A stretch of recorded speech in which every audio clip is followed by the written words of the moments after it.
This is Gabe Blythe, a survivor in the Salt Lake area. Some time ago, I survived the end of the world. I thought I was alone. Everyone around me had their brains turned off. And I hate using the Z word. Why?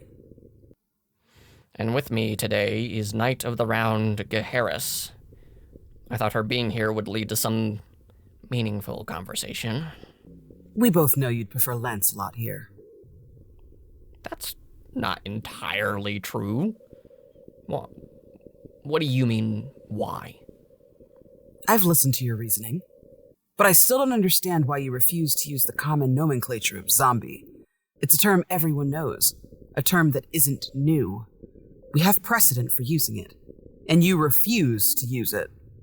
Did you just want to be special? Be remembered for being unique? I see you had your coffee this morning. I don't think it's a rude question.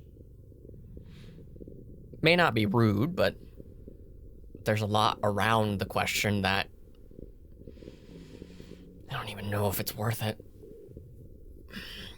You know, I just feel... Screw it. How about this, Geharis? You want to know my thinking, yeah? Clearly. Why else would I ask?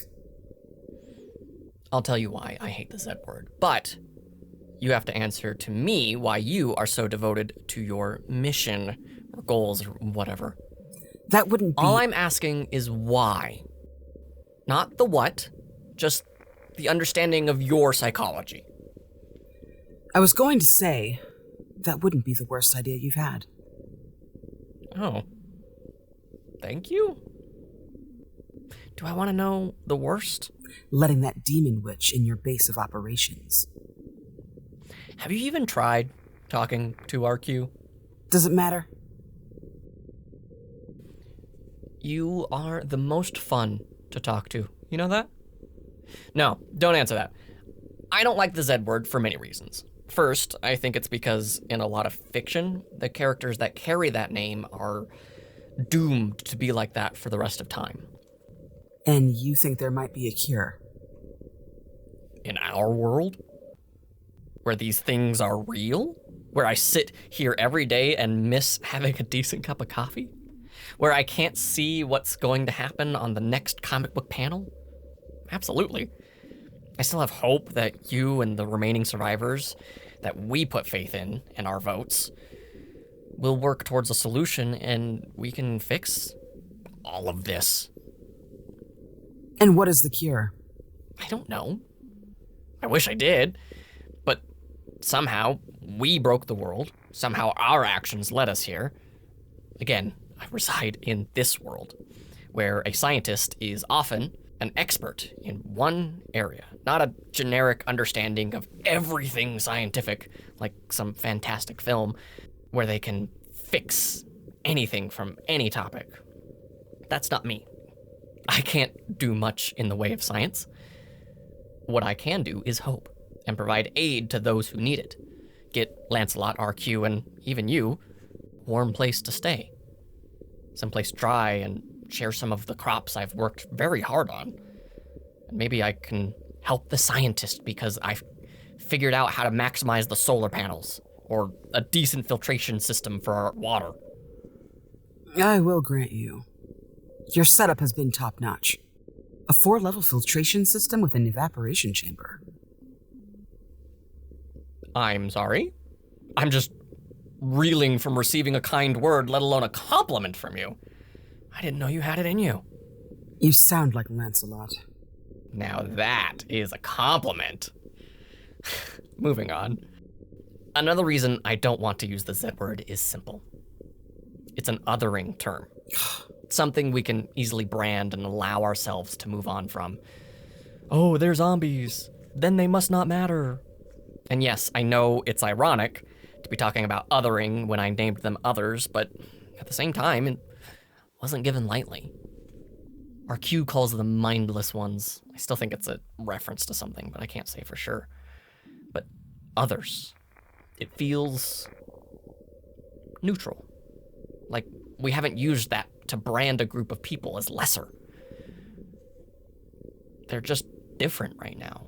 That hope that they are still in there they are still the people who know and love, people who need our help. And if we so easily dismiss someone who doesn't act like you and me, are we any better? Before the event, mental health was being talked about more and more, which is great. There was talk about how we all need to learn how neurodivergent brains work, right? Not so that we can fix them, but so we can remove some of the obstacles that normal people didn't even know were there. Maybe there isn't a cure.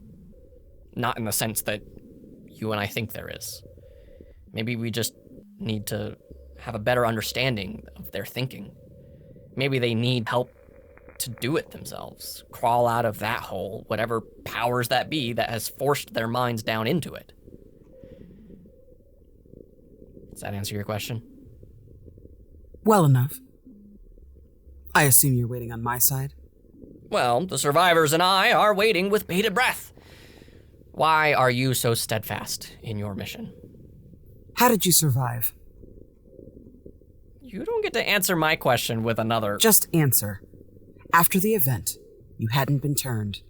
Once you knew you were safe, how did you survive day one? I guess I took stock of the world around me and then began to figure out what to do next. And when was it you decided a radio was a good idea? Less than a week of not seeing anyone? And at that point, you had a goal. You had something to motivate you towards, something to strive for. I bet you even found yourself thinking of throwing in the towel, but you made a promise to yourself. A promise that you would at least try your best to get this scrap working to a degree. You had this motivation. So was that it? You're motivated? No, not at all. That's describing you. How you are momentarily motivated to move forward. When I have a goal, a mission, a purpose, a promise, that is my life. All my life was built on my word. Everything I ever had. I had made a fortune because of how powerful my word was. And then, I almost lost my life because someone broke theirs. If you don't follow your bound word, then who are you? What are you worth? If you are willing to lie to my face, then what use do I have for you? If I stopped being true to my word, I'd be lying to myself, and I refuse to be useless to anyone. I have been asked to follow a goal, a mission, a task. It's not the first ask. By God, it won't be the last. And every mission I've been given, I've completed to my utmost ability. I intend to keep it that way. You are motivated by the need to get the job done. I am motivated by keeping my word, by proving time and time again that I am the best woman for the job. I would hate to see myself like you, motivated only for the finish line, lost and wondering what is next after. I would hate not knowing who I am, because if you don't keep moving after your finish line, then you might as well be trash in everyone else's way. Well. Anything else? Nope. I think I've been burned quite enough today. Thanks for that, Geharis. I'm glad we could clear this up. Maybe you won't challenge my word again, especially in front of Lancelot. He and I both swore secrecy on this mission, and I intend to follow through on that. Yep, you got it. Loud and clear. Then I will be on my way. You are right. I'm glad I came by to have this discussion. Yeah, totally.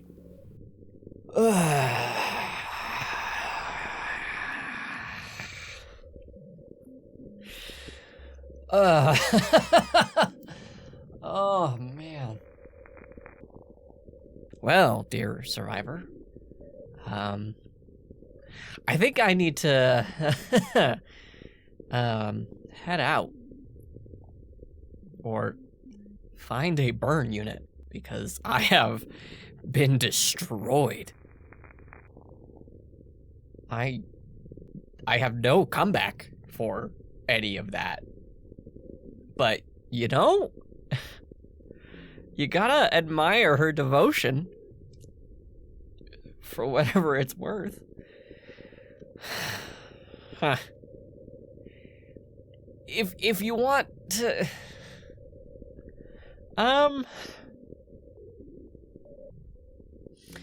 Ignore all of that and skip this whole area. You know, if you didn't want to come after that, I would totally get it. I would. Or maybe you've got some popcorn and want to watch me be verbally eviscerated. Yeah, that's a good word for it. And if that's your jam, then come on down! You know where we're at, the college building off of State Street. I'll be here icing my wounds. You aren't alone, but I think I need to be alone for a little bit.